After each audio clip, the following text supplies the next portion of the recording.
We are now streaming. Woot woot.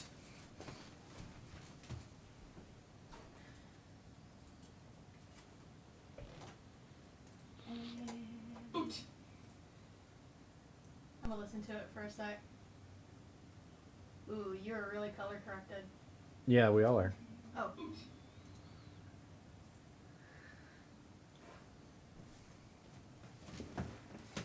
I'm trying to get me to match you a little bit more. Okay. Can't get enough of that sugar crisp. Sugar crisp. Sugar crisp. Even if thousands die. That's right, Granny. I don't give a shit about nothing. I'll kill you in your sleep. Get a little bit of that sugar crisp. Can't get enough of that sugar crisp. Sugar crisp. Sugar crisp. Can't get enough of that sugar crisp. Don't care if people die. Alright. And your mic is out of shot too. Wow, that's highly professional of both of us. I know. Where's my hat? Where's my goggles? Ow! Christ on a cracker. Alright, I'm just going to get the Linky Dinkies. The rinkety dinky dinky dinky linkety dinky doo. Linkety dinky dinky dink. Truckin'. I love you.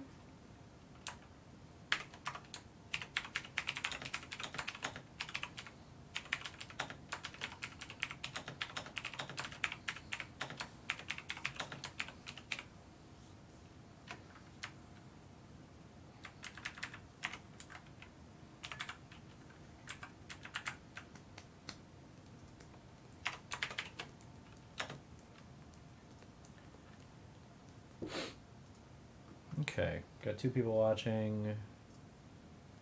Oh, I meant to hit the Facebook. Yo, that Facebook. Yo, what the fuck? Do the media. Do social media. I'm doing it. Do your social media. Because it is really fun.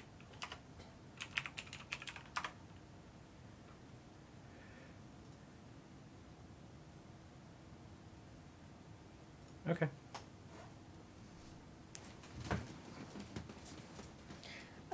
Do your social media. It is really fun. Do your social media. Certainly is not fun. I think it's super fun.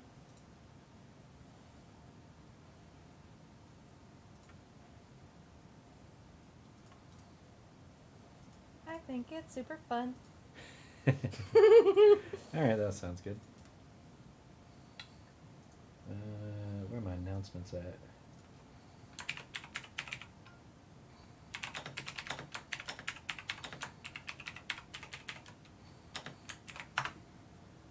Okay, I'm gonna hit record now. Woohoo! And then we're gonna get right into it. Oh, actually, I'm gonna start with a thing. Start with a thing. Can you hear yourself okay? Yes. All right.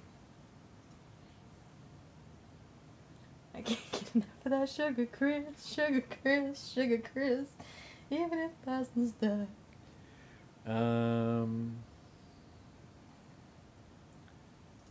No, that's not what I want. How do I get my... I want to see my list of Patreons, goddammit. Enough messages. Go, dive up, all back. Dashboard. How do I figure this out? Am I dumb? What the fuck?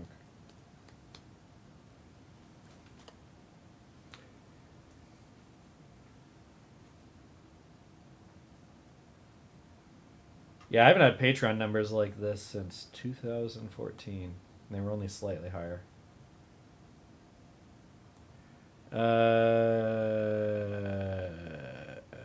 Payouts, refunds, pledge growth, posts, engagement. A lot more engagement in April than any other time. Oh, did I have exit surveys?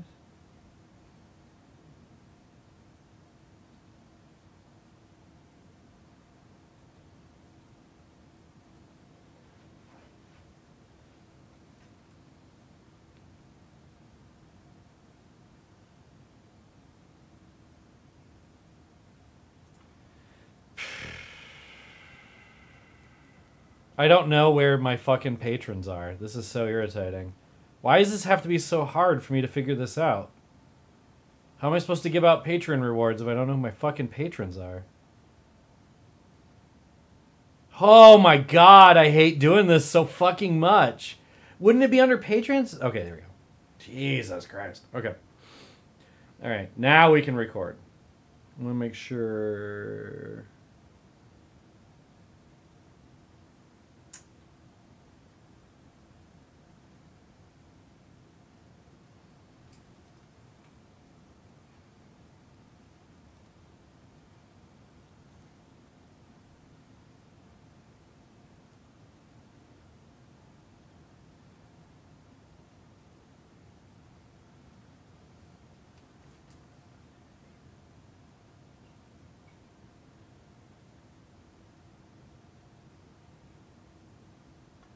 All right.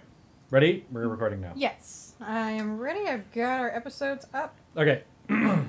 We are recording. Woot. I didn't do my nails. Hello! Hi. Hello! Hi. I'm Bunny Perspective Creator Michael Bennett, and this is... Heather. And we're here to talk about Star Trek Season 3! Yeah. But first...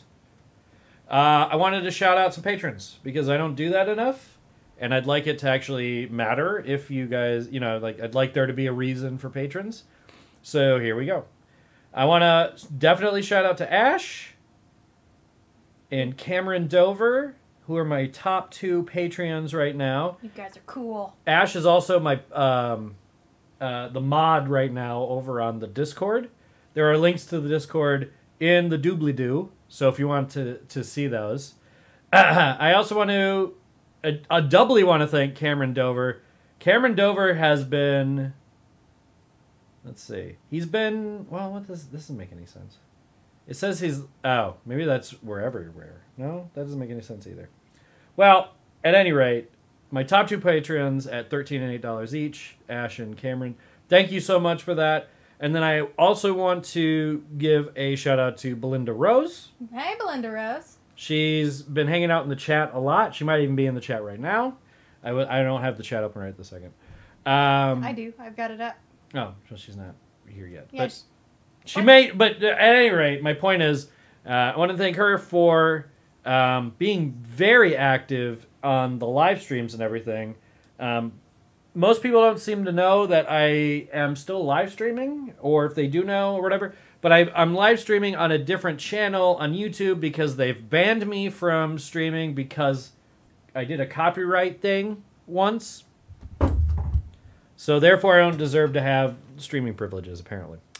So because I don't deserve to have streaming privileges, I can't stream on, the stream that I want to be streaming on. And because of that, I have a different channel, philbunny Live. It's in the description. So if you liked that period of time in April when I was live streaming all the time, that's still been happening. It's just been happening at that channel. So that's for those of you guys that don't yet like the Twitch. And I also still use the Twitch. Usually, I think what Twitch is going to be is for like League, Dead Men Can't Ult stuff. Where I can play music videos and stuff, and it won't be such a huge fucking hairy deal. Or other games. On the Twitch. So if I'm playing a game that I think I want a community involvement, I'll try to use Twitch. For this kind of stuff, YouTube all the way, baby. Because I don't have to do an extra thing. It's already on there live. So I want to thank my patrons again, all of you. There aren't very many of you, but you guys are hanging in there. I was saying the Bunny Perspective is going to come back in October, but I think I'm finally ready to write some episodes, so it might happen sooner than that. I don't want to promise nothing, but at the very least, October is the hard deadline to start, but I think we got some mini episodes that we could do. I certainly have an episode I want to do on fucking Fooly Cooly 2. Oh, golly. We watched the first episode of Fooly Cooly 2, and I was so fucking irritated the entire time, and I couldn't explain exactly why. I just kept on pointing at the screen and said, this is dead and lifeless, what the fuck? And then I'm like, well, I don't really get it. So we watched the first episode of Fooly Cooly. And she gets it. Yeah, no, I get it. The first season of Fooly Cooly is more like putty. You want to do me 1 second? Would you move that?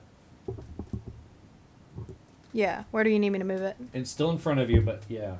Like that? Yeah, because you need to cheat. Because you're facing kind of this way, so Oh, your right, mouth has right. to be kind of towards the Gotcha. the dickhead of that microphone. Yeah. Gotcha. Okay. Even there would be better. Yeah. Yeah. How's that? Yeah, that sounds fine. I might be overhearing myself. That's why I'm just making sure that you sound fine. Okay. So yeah, so I don't know when Bunny Perspective's happening sooner or whatever. If you do want to be in the patron stuff, I'm going to try to make sure I shout out patrons more. There'll be a title card at the end, or a credits card at the end for my patrons. Don't worry about that. And Belinda Rose, we like Fooly Cooly too. It's just we don't like Fooly Cooly 2. Yeah, Fooly Cooly 2 sucks. We also like Fooly Cooly. Fooly Cooly, and I'm going to watch all the Fooly Cooly 2, but... Like I was saying, Fooly Cooly 1, the animation is more like putty, because there's a lot more... Well, they did more. They did, and it feels like it's got a lot more... They didn't animate on 2s or nothing, but they definitely... There are times, I think, where they animated on 2s. Do you know what that means? Does that mean like you have like a half step in between or something? The human brain processes motion at 24 frames a second. Uh-huh. So, in animation, especially anime, when their faces don't move a lot, you can get away with no movement, where you only animate every other frame. Okay. A lot of animes are... Actually, most things are not animated on 2s. Most animes are animated on, like, 4s or more. Because, like, you'd have a still image and then the mouth flops. Fooly Cooly animates on 2s way more than... Any other anime? Certainly more than fucking Fooly Cooly Season 2. And Fooly Cooly Season 2, I can definitely see a difference because it's more rigid. Yeah, it's too rigid. It's like they were trying to make it's like they were trying to save money. Yeah. They were trying to save money, and they were trying to make, like, an Evangelion anime, and they were, like, halfway through, we should hop on this Fooly Cooly bandwagon. I don't think that's true. I think it was a Fooly Cooly thing from the beginning. It's ill-conceived. Right. I don't think it was one thing and they turned it into something else. I think they... I'm just saying that's what it looks like, not what it actually is. But it doesn't, because Ava looks better. And Ava's pretty stiff, too. You haven't seen the newest No, I haven't. Ava, so... No, I haven't. I assume it's bad. All right. So, but we're not here to talk about Animal. We're not. We're here, or animating on the 2s. We're talking about fucking Star Trek Season 3.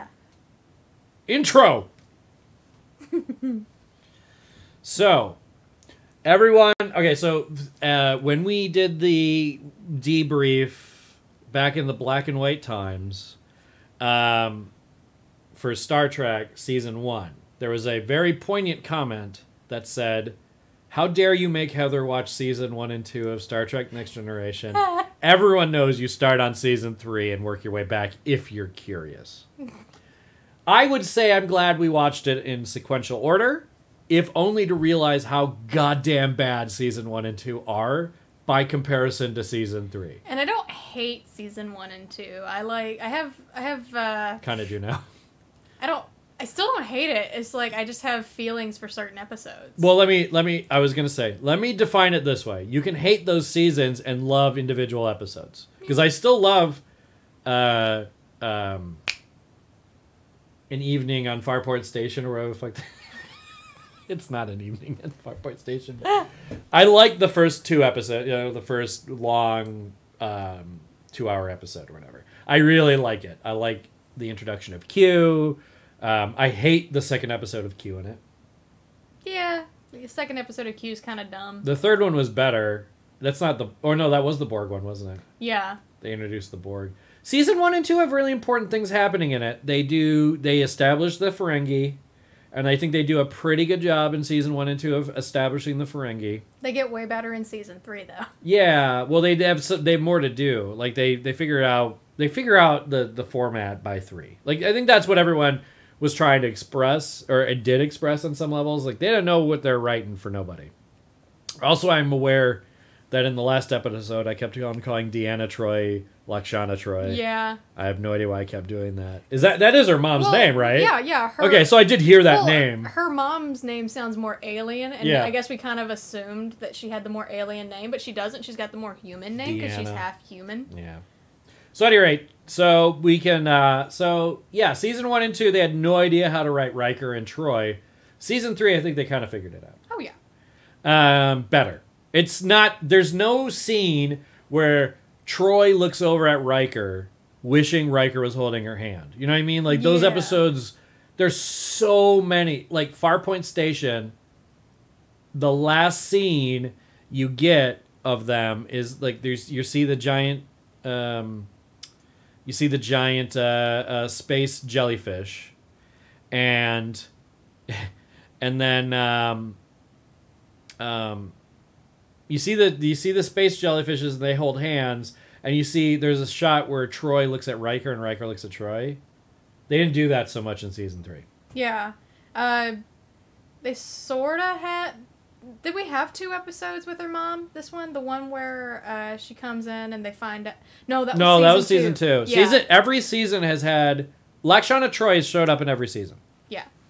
So has Q. Yeah. This season's Q episode was better. I liked the season's Q episode. Wow, we're all over the place. I'm trying to get broad strokes. Everyone's written better.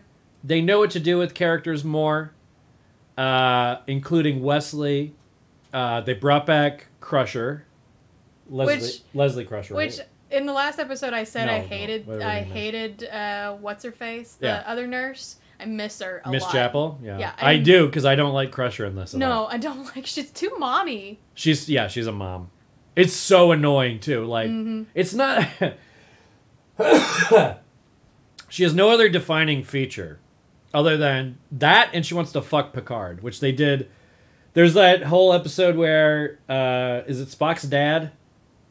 Yeah. Spock's dad's on the Enterprise, and he can't control his emotions. Yeah.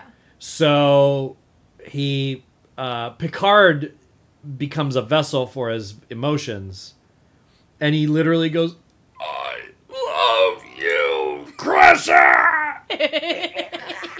And then Wesley was like, "Ooh, that's weird, Captain, weird." Yeah. It was really the worst Patrick Stewart's ever been.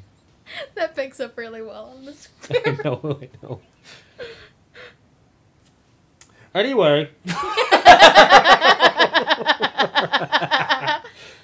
He was so bad in that scene. All right, let's talk about individual episodes. Okay. I want to talk about the first episode coming back. Okay, yeah. Because it's really good. It is. It was so good, I was like, oh, I see what people are saying. Mm-hmm. It was so good that I was like, oh, I think season 2 and season 1 are going to look real fucking garbage after this season. Episode 1 is got nanobots in it. And nanobots are fucking cool. They were cool. They're especially cool in this because the more I think about it in context, this is maybe 90 when this one came out this season? 89. 89. But it was late 89. Right, so in 89, 90 is probably what it straddled. And so the episode is Wesley is doing experiments with nanobots, which is really interesting because I think any other... and I think this is a product of it being in 89. But I think any other show set in a sci-fi universe, nanobots would have been established a long time ago. Like, nanobots are such a... You know what I mean? Like, they're such an easy concept to get a hold of. Like, even MST3K had nanobots. Mm-hmm. Nanobots are a great little concept in sci-fi shows. And I would say that Star Trek probably put that into people's brains. Like, I don't think that they thought about nanobots until maybe this episode, in a big scale. And boy, it's a good formative episode for that kind of thing. You know, like Wesley loses his nanobites, and they get super smart. They get so smart they take over the Enterprise, but they don't know what they're doing. Like, it takes a long time for them to figure it out. Then Data goes, I will let them take me over, and we'll have a conversation about this. Meanwhile, what's going on is Dr. Kelso from Scrubs. So if anyone's seen Scrubs, that'll be a good reference. He's a scientist on the Enterprise, and there's this huge cosmic star thing that's happening. And he's like, he's trying to throw like that thing from Twister into it. Do you know what I'm talking about? Yeah. The Dorothy, I think that's what they called it. He wants to throw he's developed this thing over 20 years, and he's like, this is my only shot to do it. If I don't do it, it's gonna be 190 years before it happens again. Like these events happen every 100. This event, but like clockwork, happens every 190 years. 90 years. So he's like, fuck these little nanobites. I don't give a hot shit. And he ends up destroying a bunch of them. And then the nanobites are like, oh, we'll just kill you guys all off. And so it ends up being like this like a very micro war. Like there's a war between... There's a war between the people on the Enterprise and the nanobots. And what ends up happening is Picard and Data realize that, and Wesley, they realize it's an intelligent being. And it gets its own planet. It gets a Class 1 planet. They even bring up the nanobots later. Did you notice that? No. They bring up the nanobots in another episode. I can't remember what it was a solution to a problem, but it would take, remember, it was like the Borg. Oh, yeah. They were trying to figure out how to get, this is Best of Both Worlds, which is the last episode of this season. How to get Picard back, so they used Data. No. They talked about, one of the plans was to get the nanobots and train them to take out the Borg, basically. But they were like, it'll take 3 weeks minimum. And they're like, well, fuck, we don't got that time. It's the goddamn Borg.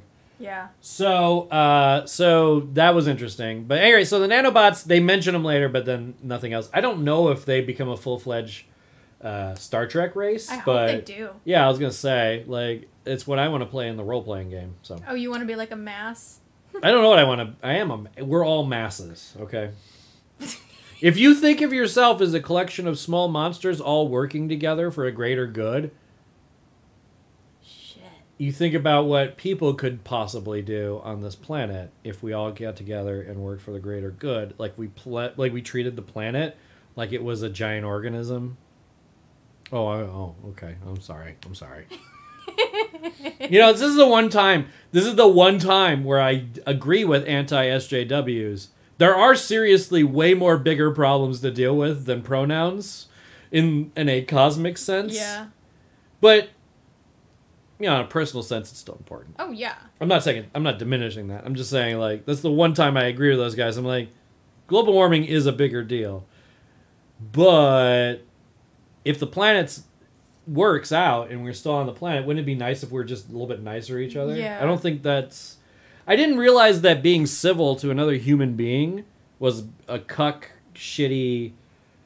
weak-willed behavior, but whatever, Mm. Ants, man. Ants have never done anything. They're not the dominant species on this planet at all. Moving forward, do you have an episode?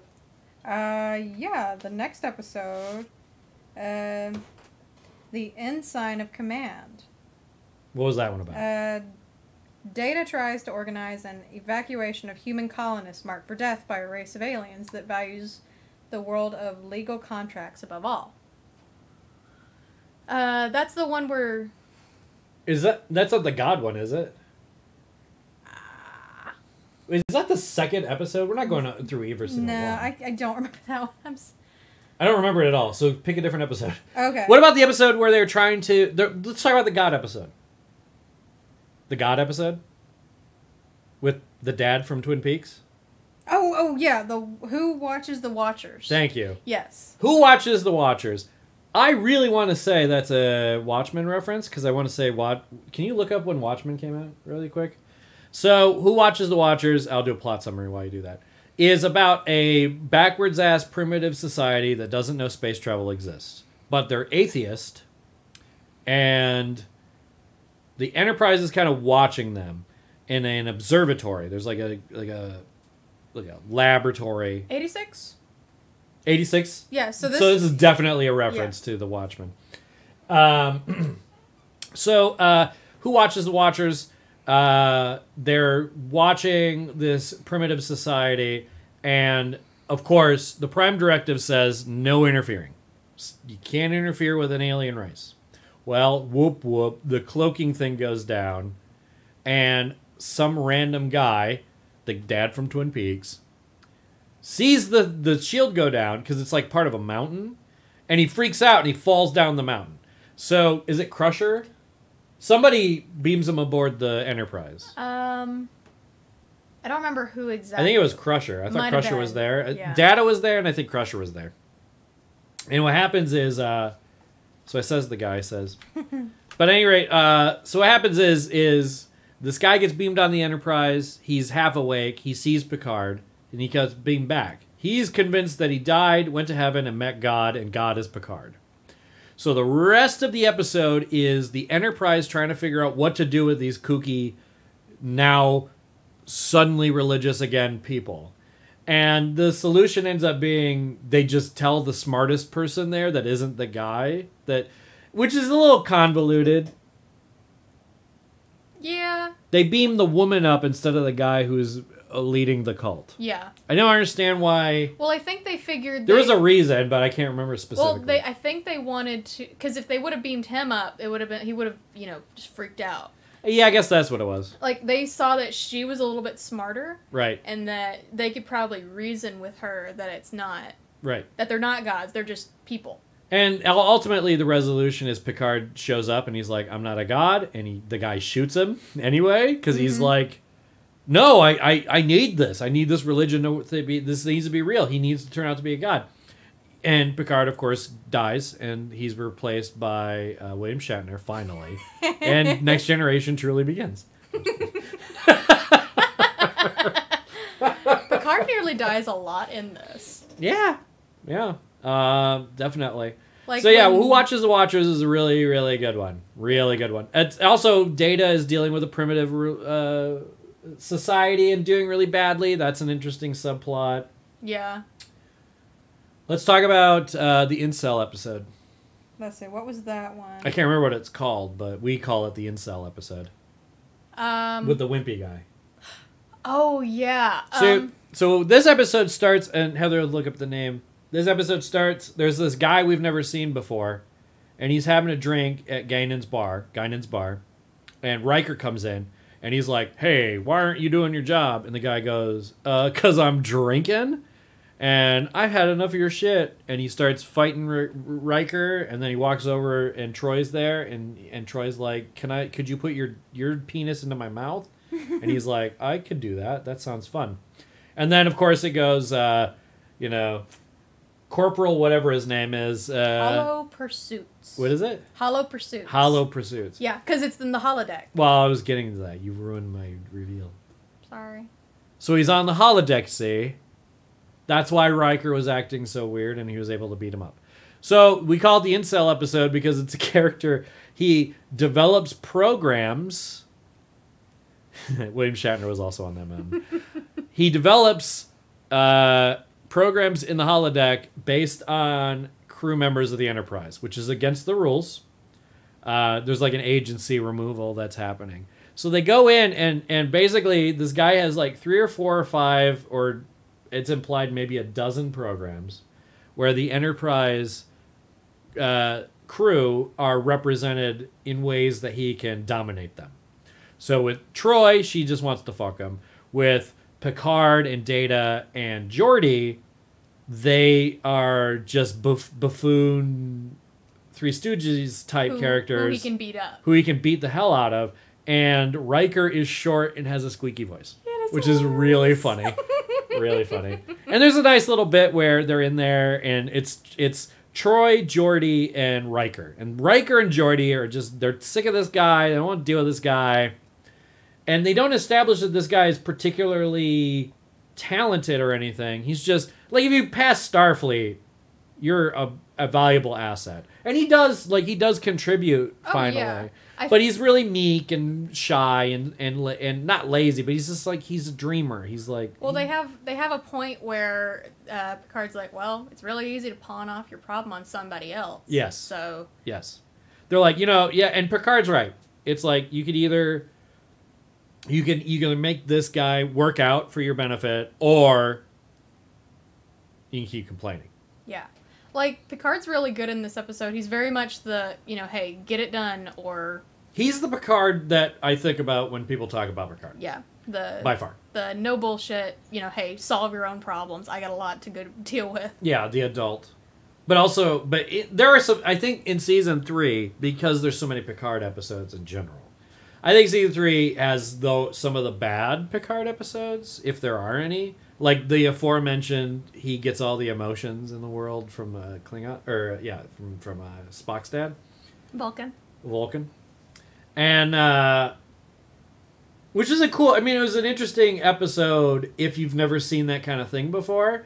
So a lot of this is me being like, oh, that's where this is derived from. Like the nanobots, it's like, oh, that's where that idea comes from. Well, I was really surprised that it was Spock's dad because Spock's dad was dying in the original series. But he got an operation, he's fine. Yeah, he got like a blood transfusion from his son. It's fine. Don't be illogical. How dare you call me illogical? Them's the breaks, bitch. So that was a good one. Hollow Pursuits. That was a good one. Yeah. And I like that the holodeck ends up being a euphemism for porn after a very short period of time. Yeah. Like there's this point where why were they fighting? Why was Geordi and Wesley fighting? Because they've never fought before and they never fight since. But what was that episode where they're fighting with each other? They're like everyone's emotional states are all fucked up. Oh, that's the same episode. Yeah, same episode. Same episode. In that episode, with the emotions going haywire, is a really funny point where Geordi and Wesley are having an argument, and Wesley says something like, "You spent your fair share time on the holodeck." Fucking funny. I just like that. I just like that that's a euphemism for sex. Like I'm sure it happens. Oh God, I would. Oh yeah, me too. Come on. For sure. Jesus. I wish I had a holodeck. Everyone does. So I could get my holodeck. Those are hollow pursuits, babe. So, what other episodes in the season were great? There's Menage a Troi. What was that one? That was the one where Donald Trump captures Lwaxana Troi. I mean, sorry, Donald Trump? Yeah, the Ferengi guy. Right! Oh my God! And he's like, "Hey, I could buy you," and and Lwaxana Troi's like, "Oh, I don't give a shit." Yeah.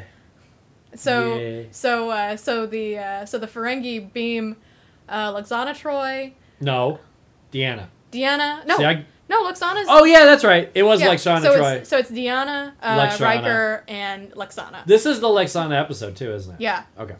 And, so anyway, they're, captured, and Lwaxana Troi has to use her womanly wilds to get them off this ship. Because they have beamed them up, and then they just fuck off. Yeah, it's funny. It's interesting. You'd think... I mean, obviously, when shields are up and things like that, you can't beam people aboard or off board. But, it's interesting that that's the first time that there was just a straight kidnapping. Like, it seems like that could happen a lot more in the Star Trek universe. Especially with the transporter. Yeah, that's what I'm saying. The Ferengi in this episode are really interesting, too. I like that there's a character... Like, they're on the Enterprise as envoys, right? Mm-hmm. And... he's like, holy shit, this lady can read minds. I bet we could use that to make better deals. And so you start you see a copy of The Art of the Deal. This Ferengi is really Donald Trump-like. He's very I will buy my problems. But I think it was, that whole thing was a cover for him actually having feelings for her. Oh yeah. And then it's not that she develops feelings for him, but she pretends to. Yeah. And then she just beams off board as soon as she can, Yeah. But I think at the end he's made aware that, oh, yeah, I was being kind of a prick. It was pretty interesting. It was the most human the Ferengi have ever been to me. Like, mostly the Ferengi have just been like little goblins that show up and act kind of Jewy. I didn't write it. They act capitalist. Thank you. They're all short. They all brown skin. They have big ears. They have big ears and big noses. What was that deal? What was the deal that was going... Oh! It was the other what are those guys called? Zaboids? What is Troy? Betazoid. Betazoid. There's the episode with the other Betazoid, remember? No, that wasn't with the Ferengi, was it? He had his own thing. That was a spaceship that they were after. Yeah. That wasn't a deal. Wasn't there a deal? Who am I thinking of? No. Wasn't there a guy, a negotiator? What episode was that with the negotiator guy? And there was the two Ferengi. Remember the Ferengi show up? That's why I'm saying they're Jewy. They're not really. It's 89. Like, I'm surprised there's not way more racially. The Captain's Holiday, where Captain Picard is on vacation. Yes. And then there's the Ferengi who want the... They're doing a negotiation. Yeah. It's between the Ferengi, another planet, and another planet. Right? And then, like, the future. Because, like, there's... And the Enterprise, and the Federation. Right. The Federation, they want to buy a planet or some shit. Oh, no. The wormhole.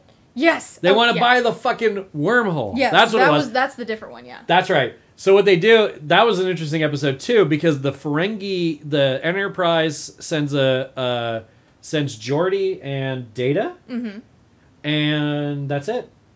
Was it just Geordi and Data? Maybe Riker was there too. Riker usually leads the away missions, but anyway, they go into there's like a wormhole. The Ferengi want it because it's an amazing trade route. This other race of people want it for their own reasons. And then this third race wants it for their own reasons. Yeah. And the negotiator ends up doing this deal where the two planets that are not the Federation or the Ferengi merge their deal together to do a better offer to the person who invented this wormhole thing. Well, turns out... It's a lemon. Yeah, that wormhole's a bit of a lemon. They didn't notice the big lemon shape when they went through it. So basically, Geordi and Data get through, and they're like, oh, this shit is unstable as fuck. We're nowhere near where we're supposed to be. And they try to tell the Ferengi probe, and they just assume that the Enterprise is fucking with them, which that's not Jewy. I'm not saying that's Jewy. They're just the Ferengi. Yeah, they made the Ferengi just kind of, and that's why I liked the episode with the Troy with Lixana and Deandra and Riker, the three-way. I liked that episode better because the Ferengi stopped being mindless adversaries. Yeah, they kind of were more calculated. Yeah, which I feel like they're and more less Jewy. I feel like they're more calculated when they actually have something to work towards. Yeah. Because, like, when we first met the Ferengi, they were just, like, little goblins. That's what I'm saying. Like, they're little, like, how do we get that shit? I want to get that shit. I want to get all that shit and I put it all in my little thing. For this shit. Right. You know what's funny? Of all the races in the Star Trek universe, I wanted to see those dumb doofuses that stole Geordi from season 2 come back. Do you know what I'm talking about? They act dumb, and they steal tech. Yeah, Their whole gag is they go, we're dumb. Can you help us go? We want go. That was a good episode. That was a good episode. All right, anyway, we're not talking about season 2. But yeah, so, but the Ferengi reminded me a little bit of that race. Like, that race definitely got folded into the Ferengi's oeuvre, like their racial shorthand. Yeah. Like Vulcans have control over their emotions, Romulans are fascists, Klingons are warriors, Ferengi are capitalist Jews, and the Federation are everybody. They're all inclusive. Except there aren't any Ferengi in the Federation. They're not a part of the Federation, right? No. They're their own thing. Ferengi, Romulans, and Federation, right? I think so. Yeah. I don't think they've... At this point, certainly not by season 3 had they joined the Federation. What else? No new characters. Not really, no. I mean, there's like, individual characters per season. Per episode, rather. Random commanders all over the place that, like, they just had all these random higher-up creators. Eldon Adams, I'll tell you a second, because I don't want to edit too much. Heather's watched Discovery, and she really liked it. I do. I watched parts of original Trek. and I've been watching. Me and Heather have been watching all of Next Gen together. So I'm gonna show. We've never seen it before. I'm gonna show him Discovery when the next season of Discovery comes out. Or before it comes out. Yeah, before it comes out, so that he can, get into it and love it, and then be really happy when Tig Notaro shows up. And Rainn Wilson. So anyway, I haven't seen Orville. I'm not gonna watch Orville. I don't like Seth MacFarlane. And I appreciate that the Orville is a big send-up to Star Trek. I'm just going to watch Star Trek. I've never seen it before. So, I appreciate there's a new Star Trek in Orville that makes you think of old Star Trek. But I haven't seen old Star Trek, so, you know what I mean? I might check out the Orville on my own, and I might do a thing on it. Since I have seen the original series, and, I marathoned the whole thing. we don't need it. This guy said K bye. Okay, so bye. Well, I don't understand. What does it say this video is about? Does it say we're talking about Star Trek, the entire concept? No. Talking about season 3 of Next Generation. Why would I talk about the Orville? I have a real problem with the internet. That's okay. The internet's lack of logic, and then its circular own logic where it goes, well, why are you confused? Bugs the fuck out of me. Because the internet doesn't act like people.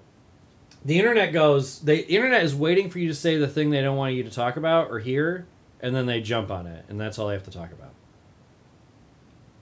That's all I got to say about the internet. It sucks.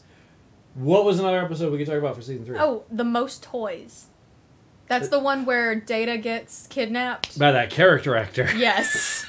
That guy was bugging the shit out of me because he's in so many things, and I could not place one specific place where that character actor is, but he's in, he's never a character that's on screen of any show all the time. He's not like the guy who plays Mike from Breaking Bad. Right. You'll see him in movies and stuff randomly, but he's never been in a Breaking Bad. That character actor is seen everywhere. But he's basically just the collector. Yeah. He collects... He's another kidnapper. Yeah. A lot of kidnapping in this season. It was very elaborate kidnapping, too. Very elaborate. This guy had never stolen a sentient thing before. Mm-hmm. He'd stolen living things before, and he has people basically in slavery under him. But...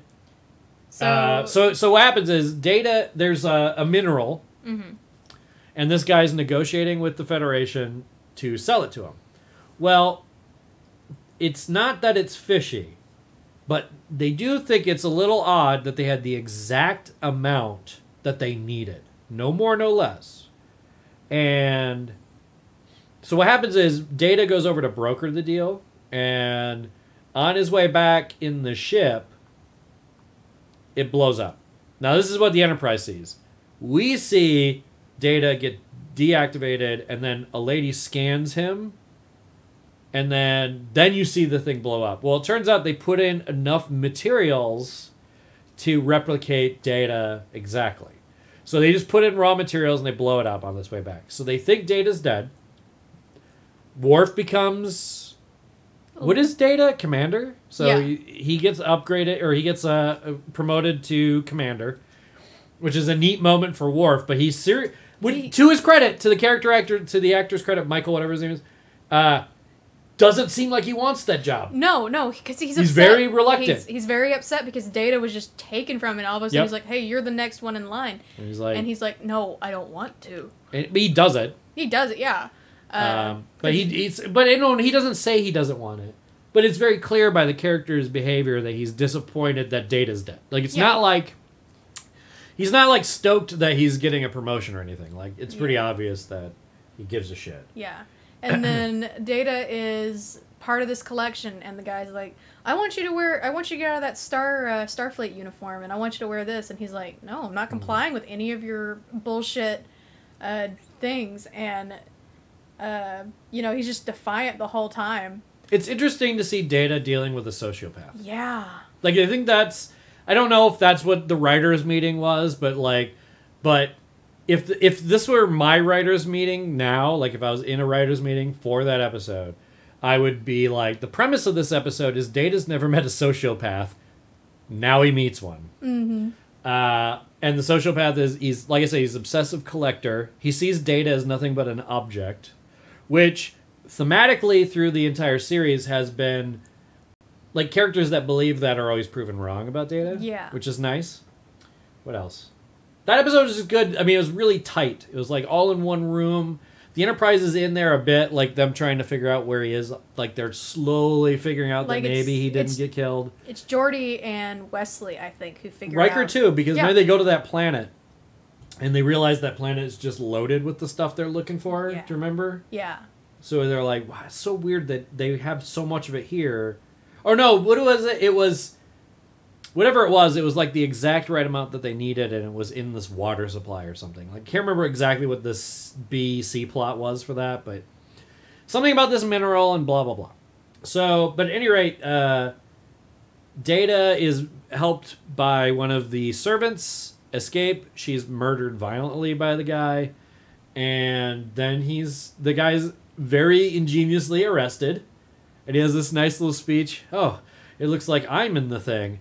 And he's, being kind of smug, and he's like, I'm going to get out of here, I'm not worried about it.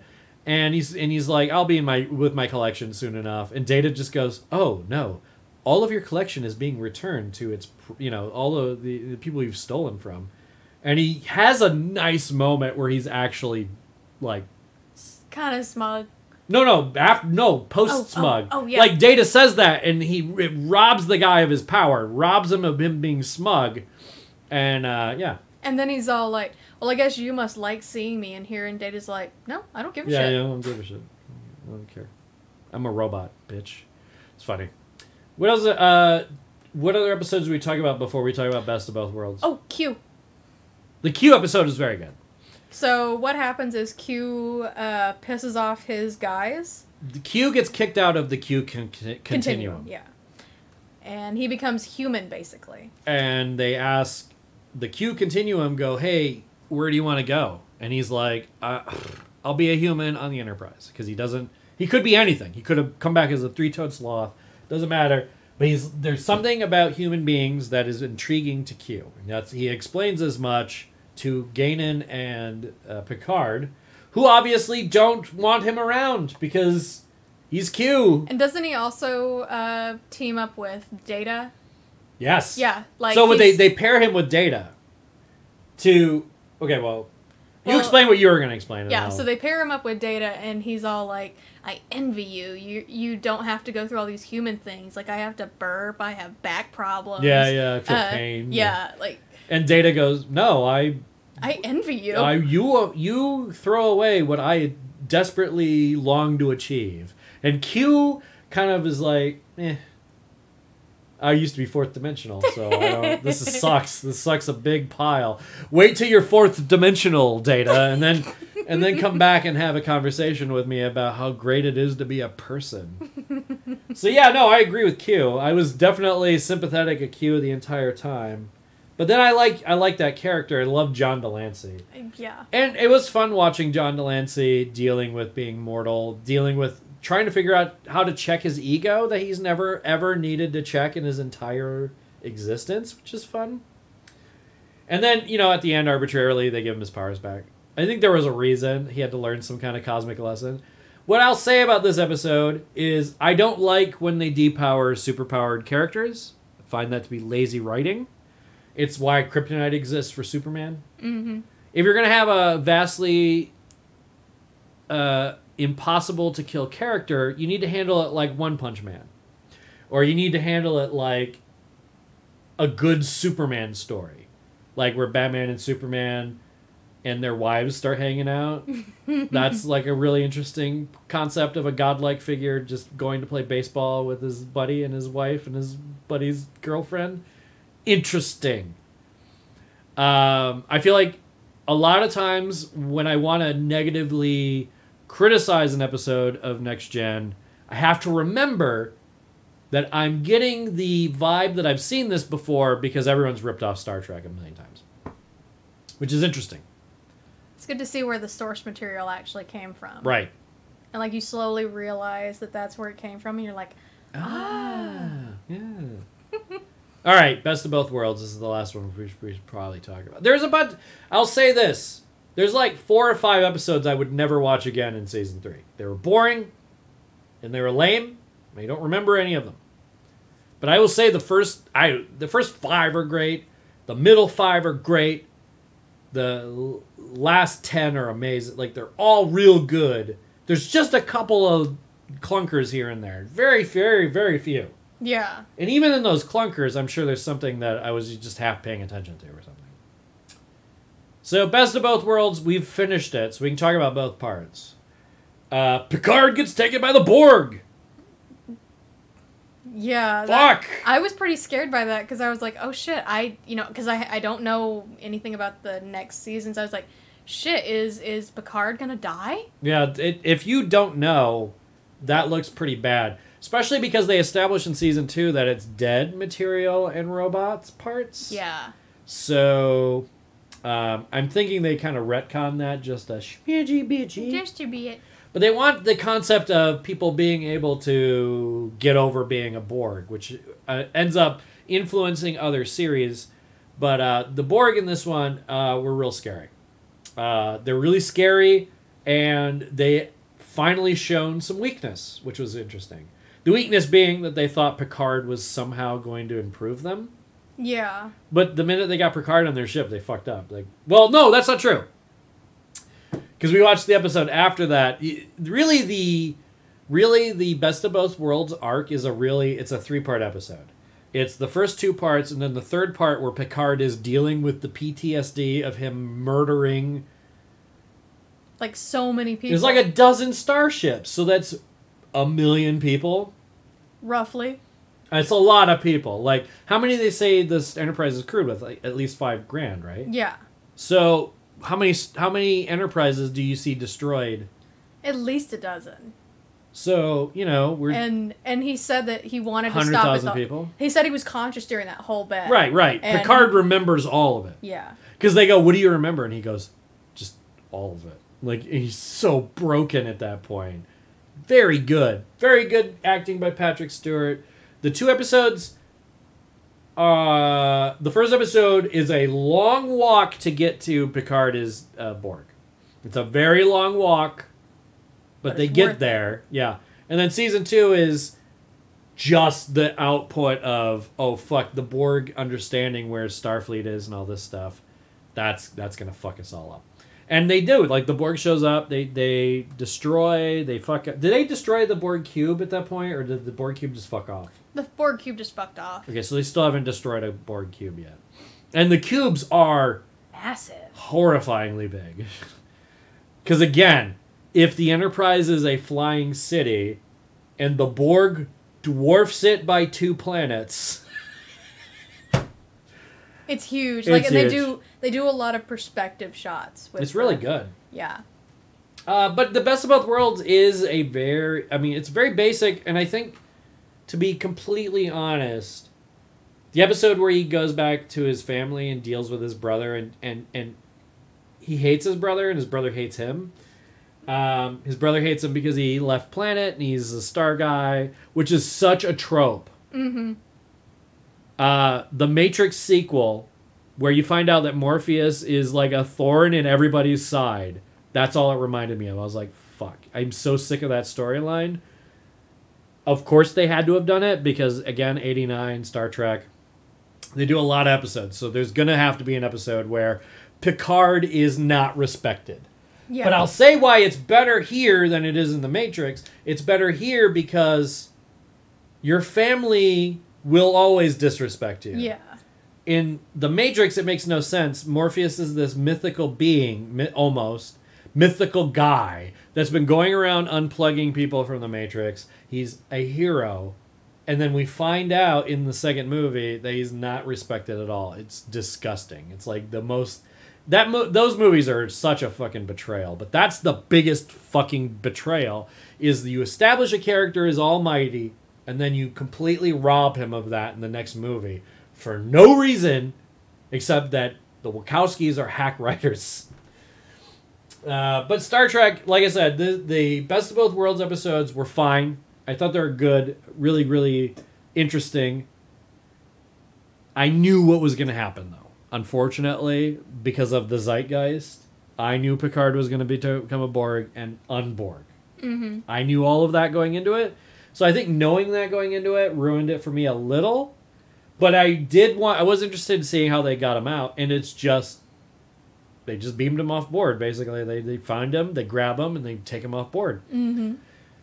And they deborg guys him. And they deborg him. And so that establishes from then on that the Borgs can be saved. Like, Borg people can be saved.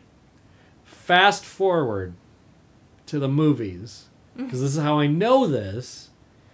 Plinkett did all the Star Trek Next Generation movies as reviews. And I'd watched those a bunch. But I had no context because I'd never watched TNG or anything. I just liked Plinkett, and I just wanted more. So I watched all of those repeatedly, and I knew there's a movie where there's Borg in it, and he's killing Borg, and then Plinkett goes, "Weren't you a Borg once? Don't you know that these a guy's becoming a Borg and he kills him before he can turn into a Borg? There's a breaking point where you can't stop being a Borg anymore, but for the most part, everyone can be deborged. Like 6 of 9 is a deborg. There's some deborg kids. He does this whole list of characters. So fast forward, Picard kills a bunch of Borgs. Doesn't make sense that Picard would kill a Borg because he realizes that all the Borgs can be saved. And all the Borgs are kind of human if they've... Yeah. Well, they are human. Yeah. They're derived of human parts.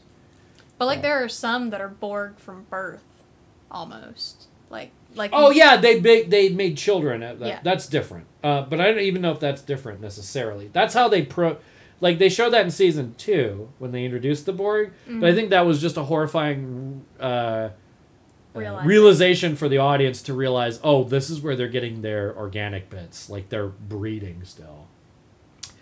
Not season 3 of Star Trek.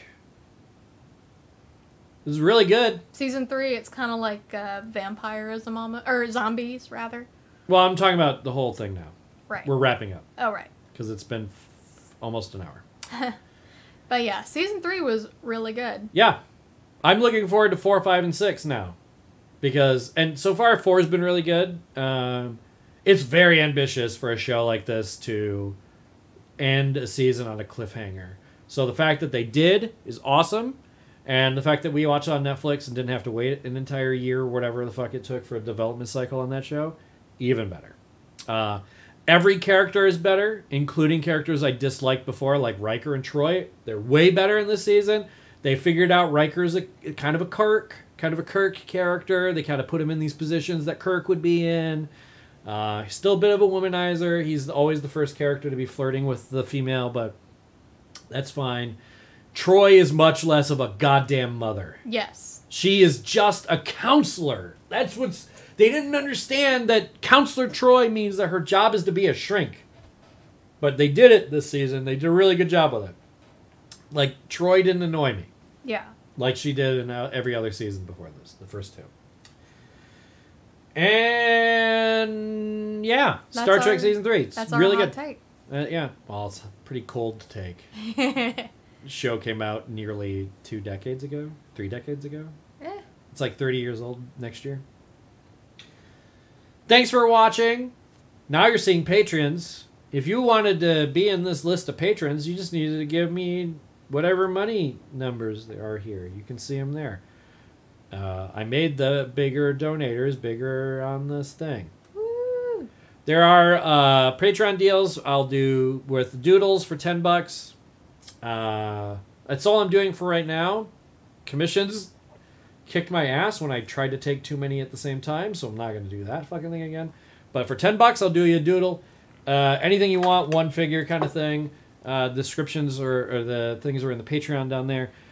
People saw this episode maybe a day or two before, if not more longer than that, if things went wrong on my end. So if you're on Patreon, you saw this early. And if you want to do $10 or more, you can do that. Pretty soon there's going to be gameplay options. So I will schedule a time when you can come on to the stream and we'll play League or some other game, whatever the game is that I decide for that. Doesn't have to be League. It could be whatever. And you'll be on the stream, and we'll talk and everything. I'll edit it up and make it a video. So we'll put that in when we get to it. We're moving next month. So this month, if we do any bunny perspectives, might be one. And then in July, there might be one or two if we're good. And then after that, we're just going to try to crank stuff out. We're going to be streaming all the time, making videos like this all the time. Heather will be streaming on her own. I'll be streaming. We'll stream together. We still have all these narrative games to play together. So Star Trek, still good. Still going to keep watching it. I like it a lot. I'm looking forward to other media. I'm looking forward to like Deep Space Nine now more than I thought I was going to. Yeah, that's what we're going to see next. So. All right. Love you guys. We'll see you guys. Live long and prosper. Yeah, do that thing. Can you do it? I can. All right, I'm gonna turn the air on. I'm still streaming. I gotta pee so bad I can taste it. No, I know. It's okay. I was getting hot too. Oh my gosh. Oh golly. Oh golly. How hot is it? Oh, you threw your robot melted. I know. He's like not phased by it. Cute boy. Oh! Oh my god, it was almost an emergency. I believe it. I'm sorry we went on for so long. Well, you should always pee before you record. I did. I didn't think of it.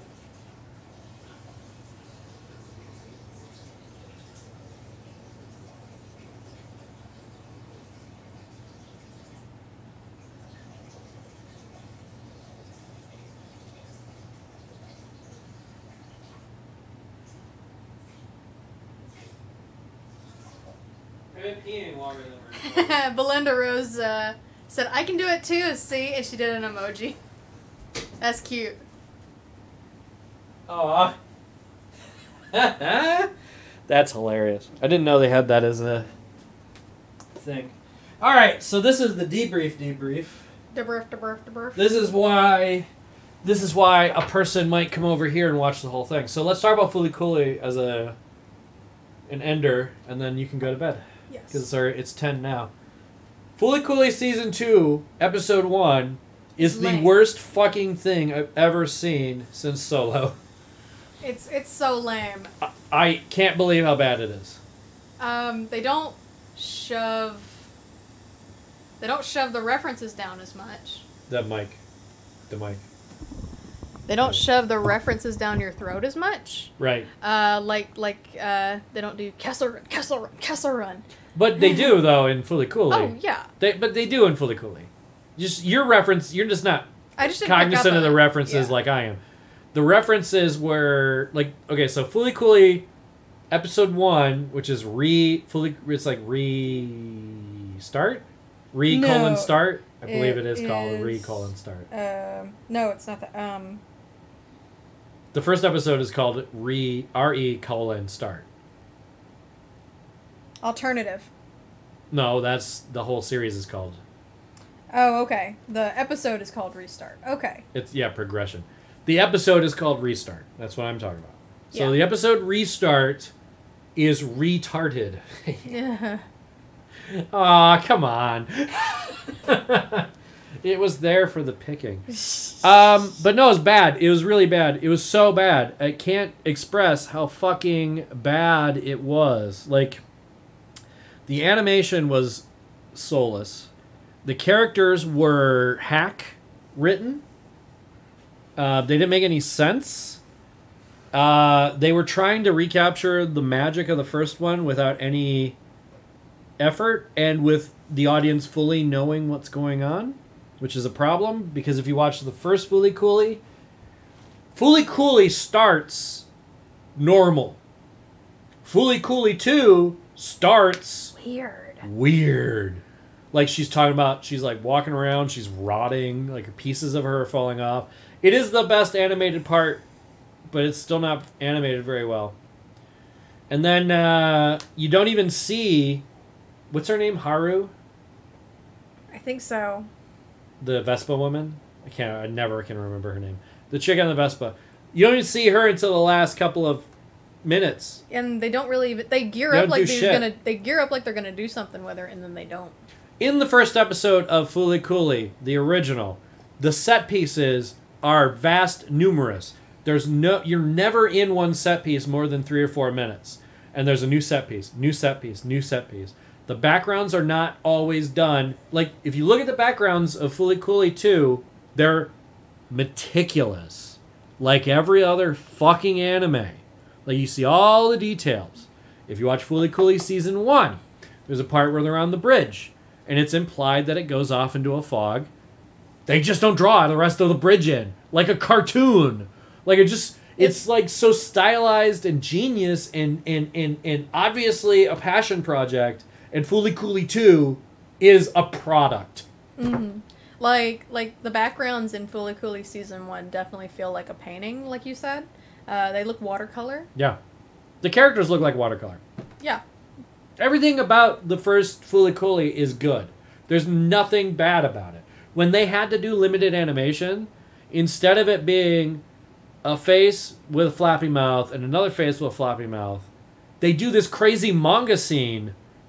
Like, and I used to think, boy, that's really lazy. And then I remembered every other anime, how they would handle it, because Fooly Cooly Season 2 handles a conversation the way any other stupid, worthless anime would handle it. They have 3 characters having a conversation. And we're supposed to think this is all Fooly Cooly-like because one of the characters is in a skirt, and another character talks about how he's in a skirt. And then one's got a bandage on his forehead. He's got a bandage on his forehead, which is a misnomer. And apparently he's been fucking the teacher, but like... And then it turns out the teacher is the Vespa woman. Yeah. There's another character that's a Vespa woman, but she has like a giant Cadillac. So in Fooly Cooly, the very, very first, like, it happens... Within the first 15 minutes. Before the first 10. Like, Yeah. it's not even within the first quarter. Like, you meet Vespa Woman, she hits him with the Vespa, and there's this whole scene where she's freaking out that she hit him. Okay, what do we do for Season 2? How will we have the main character get hit by a Cadillac? And her mom witnesses it. Like, it's so stupid. Like in the first one, it's 2 kids. Yeah, 2 kids. Like, you don't know what to do when your friend gets hit by a Vespa. Plus, it's done. It's played for laughs. They do a whole fourth wall break where they go, those slow motion takes are really hard. Yeah, you gotta slow your breathing down. Like, and that's the only CGI part in that episode. I Right, think. and there isn't a lot of CGI in 2, but that's not. The CGI adds because they could do a very dynamic camera move that you never see anywhere else in the anime. They also do this very interesting thing that's very easy to do, kids with After Effects. Animate something static. So by what I mean by animate it static, have somebody, if they're standing on a building and their scarf is flapping, like that's a very easy thing to animate. It's like 4 or 5 frames on repeat. And all they did is move the camera like this. So their frame is this big. And it adds so much to that scene. Never happens in Fooly Cooly 2. They never move the camera. They don't do anything spectacular with the animation. Right. Like, it's all... straight down. It's god-awful. And it got to the point where it started where I go, oh, this is okay. And they had the big irons with the big hands on the irons, and the irons are going through, and the world's all an apocalypse. And there's a girl, and she's wearing headphones, but they have the cat ears. And I was just like, what is this, 2012? Like, is this our cool tech in 2010? Like, those ear things, they're cool, but... They don't do anything. Well, but they were hip 7 years ago. Like, they were not hip anytime soon. Like, some people buy them, and it's become like a trope. So, the other thing about that character is, like, she's apparently not listening to anything in those headphones. What's the point? Yeah. She's just wearing them for no reason. And I just, like, are they just going for these... Are they trying to combine the 2 character... I don't know what they're trying to do. She sucks. The main character in Fooly Cooly 2, she's awful. Like, she has no personality. Like, Haruku, at least what is his name? Is not Haruku. But because I know he's not Haruku because he's whatever. Because she says specifically, but that's not Haruku. Whatever. The kid from the first one has a personality. He doesn't want the things to happen to him, but he's also not like this chick in season 2 who is beyond apathetic. Like, apathetic beyond possible relating to her, and also to, like, there's no way anyone would be that blasé about getting hit by the Cadillac. Also, she got hit with a Cadillac. It would kill her. Yeah, it would In have. Fully Cooley season 1, she's convinced she killed the kid when she hit it with the kid with a Vespa. Yeah. She goes over this whole thing where she's like, oh, I killed him. I was just supposed to do this thing, and I show up and I murder him immediately. And she keeps on going, that's not who you're after. And she goes, oh, thank God. Because if it was, it would have been a tragedy. No, he would have been another statistic. Oh, statistic, yeah. Motorcycle homicide. Or vehicular homicide. Anyway, she's really funny. And none of that in season 1 or season 2. It's so bad. She just shows up and critiques her outfit. Like those headphones are stupid. Like, yeah, they are. But why did you have to point that out? Well, and then she's like posing as the teacher, but like she does that thing. She does costume things a bunch in season 1. Like she's a nurse and then she's the housekeeper. But like when she's the nurse. I mean, that scene is so goddamn good. Like, all of it's so good. Like, season 1 is so good. So, season 2 was exactly what I expected. What did I expect? I expected them to fuck it up. And they did. They did. Tremendously. They did not know what they were doing. They don't know why Fooly Cooley got popular. I think that's the real problem. It's a little too high. That's the way it always is. Oh, okay. Or is it? Well, we did have it on the medium, I think. Oh, no. No, it's your mic. That's right. It is your mic. Because it's right underneath it.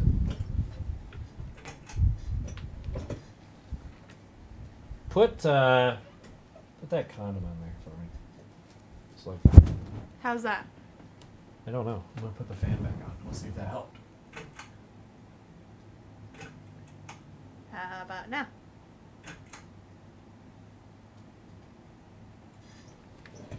I'm listening. La la la. Yeah, that did it. Okay. Much better. You don't hear the. You hear the Well, yeah.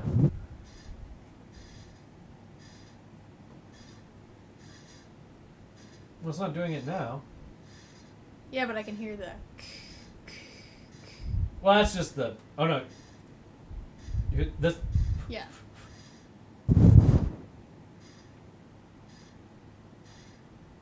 That's better. That's all. Okay. Anyway, she's. This has been. This has Sound been. Design with Heather and Michael. This has been. Why didn't you put that on in the first place? I don't remember. I think that's it for this one. We're eventually. We wanted to start sooner and then maybe play more games, but I made Heather sick with games.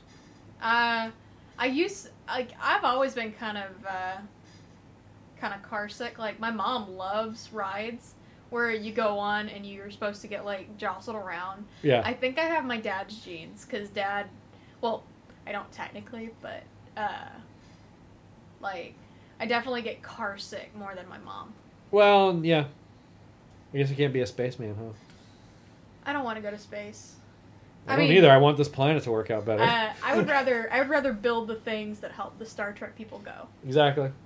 I'd rather make the entertainment for the Star Trek people to watch. Yeah.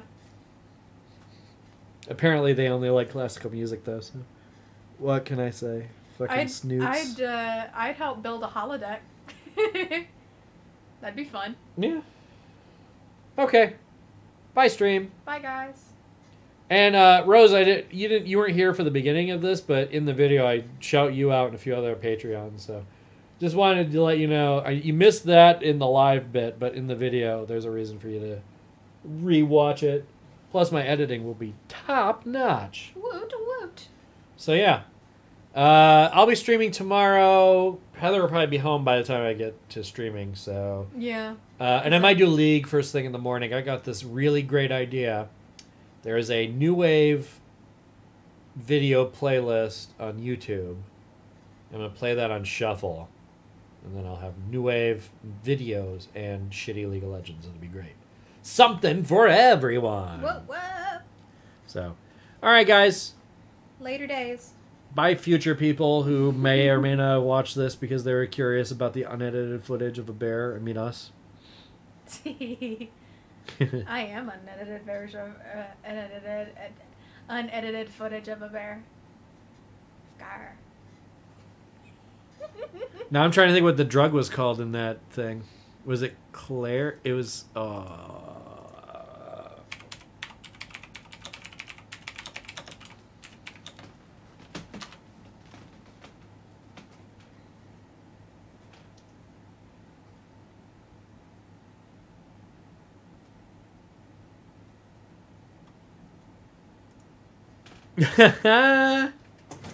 Whoops.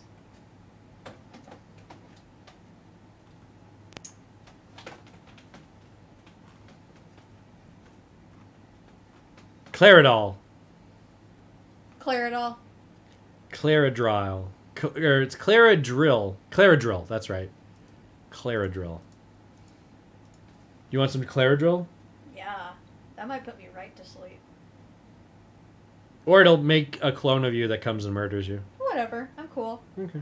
As long as they don't put racist shit on Twitter. Roseanne was on Claridol. She's on Ambien. You know what Claridol is, right? No, I know. Okay. Claridol is the thing from The Unlimited fake Fiction. drugs, okay. Yeah. All right. Well, I'm glad I looked that up and then talked about it to prolong this another couple of minutes for no reason. All right. Stream tomorrow. See you guys then. Bye. Kisses. Bye. Mwah.